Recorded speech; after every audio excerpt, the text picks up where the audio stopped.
When Society Defines a Child. My Truth by Sammy Kay. Written October 22nd, 2012. Recorded September 2nd, 2022. Do you know what the term outside child means? For me, that phrase, along with illegitimate child and bastard, all share the same meaning. They are all intended to negatively set children apart from mainstream society. I saw my birth certificate for the first time when I entered first grade at age 6. Since my parents were not married, there was a box labeled legitimate, and in that box was typed the word no. I was already confused by the blank space where my father's name was supposed to be. Why was his name not where it was supposed to be? And what did no mean?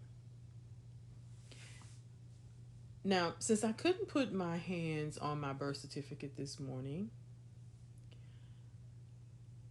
I called the vital statistic office where I was born and talked to a very kind and patient young lady named Laura, who confirmed that my memory was correct. At the age of 71, I just have to be sure. But yes, the box marked legitimate had the word no. And of course, I definitely remember that my father's name was not there. Okay, moving along. A few days later, the first day of school arrived. To say I began the day terrified would be a super huge understatement. I was, I don't know. It was horrible. I can still remember that day after all of these years. It would soon become much worse. My teacher's name was Mrs. Simpson. To me, at that time, she was a scary, stern faced woman who would likely make me cry. It didn't take much to make me cry at that age. As I watched her stop before each desk with her pen and paper, I prayed she would pass me by. Needless to say, my prayers were not answered. Thankfully, at first, she asked me questions that I could answer.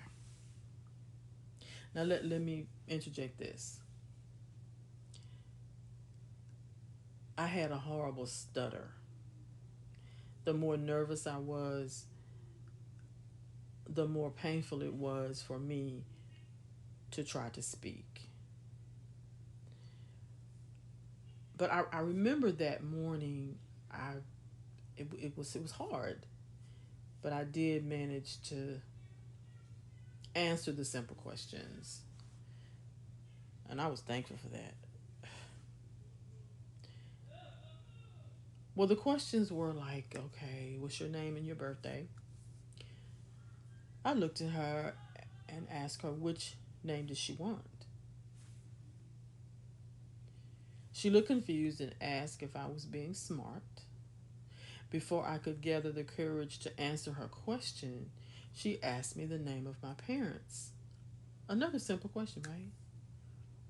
I breathed a sigh of relief as I asked her which parents' names did she want. She very sharply asked just how many parents did I have.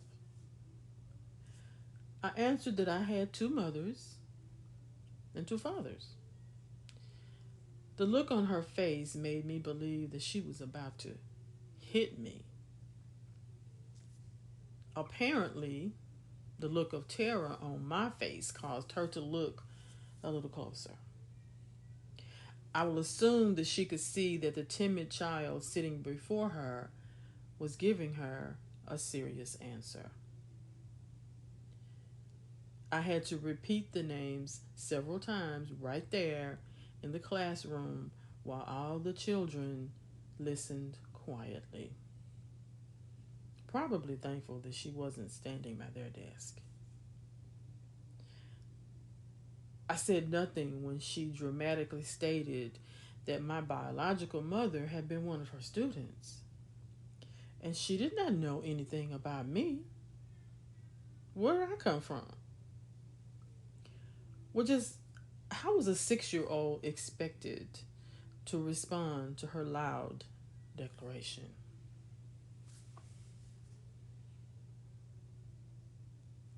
She said that she needed to speak to the principal. Well, I mean, I looked at TV. I knew what a principal was.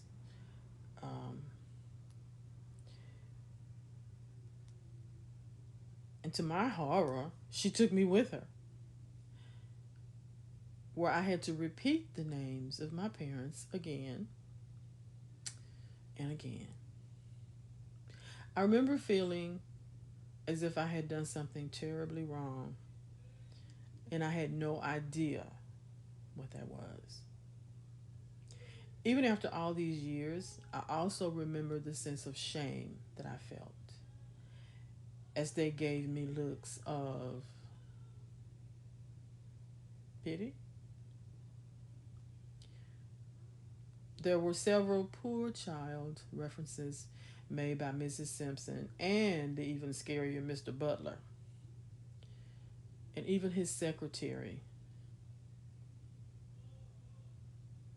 with the very wide hips. But she had a gentle smile. When Mama picked me up from school, she and I were ushered into the principal's office where, in order to save me later embarrassment, it was decided that I would use the last name of Mama and Daddy, which was a, which was of course illegal, but they didn't care, and it was my mom and my daddy. This act of compassion came back to haunt me when I decided to retire. I had to once again explain to strangers why I had so many names. I had to produce a physical paper trail to prove who I was. It was frustrating and scary, but I had always known that that day in that office, these people were trying to help me. They were trying to make my life a little easier, and they did. It did help. It did give me uh, a sense of security. When I was old enough to fully understand the meaning of the word illegitimate, I, of course, was taken back to that day.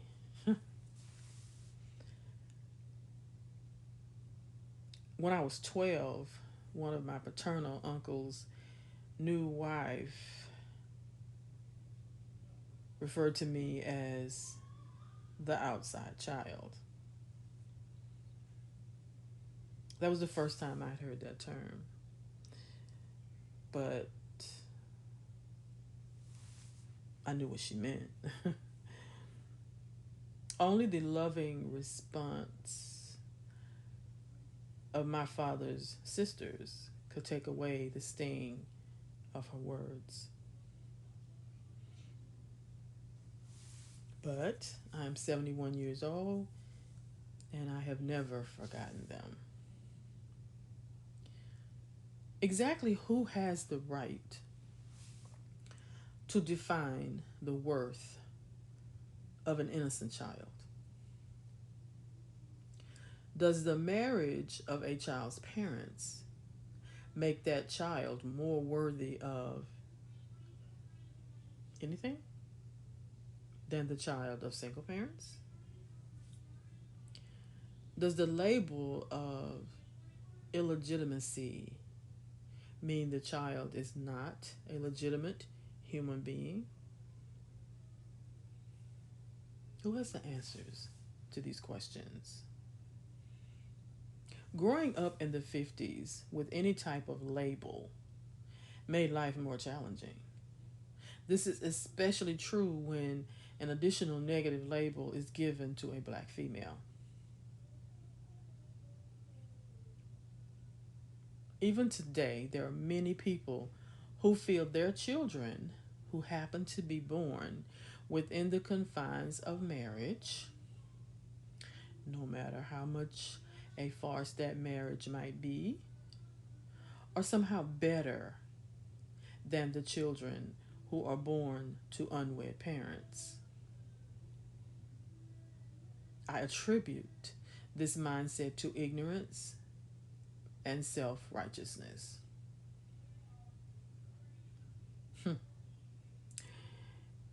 If a man and woman are sexually active outside of the marriage bed, it is not their moral option to judge the sexual choices of the unmarried couple.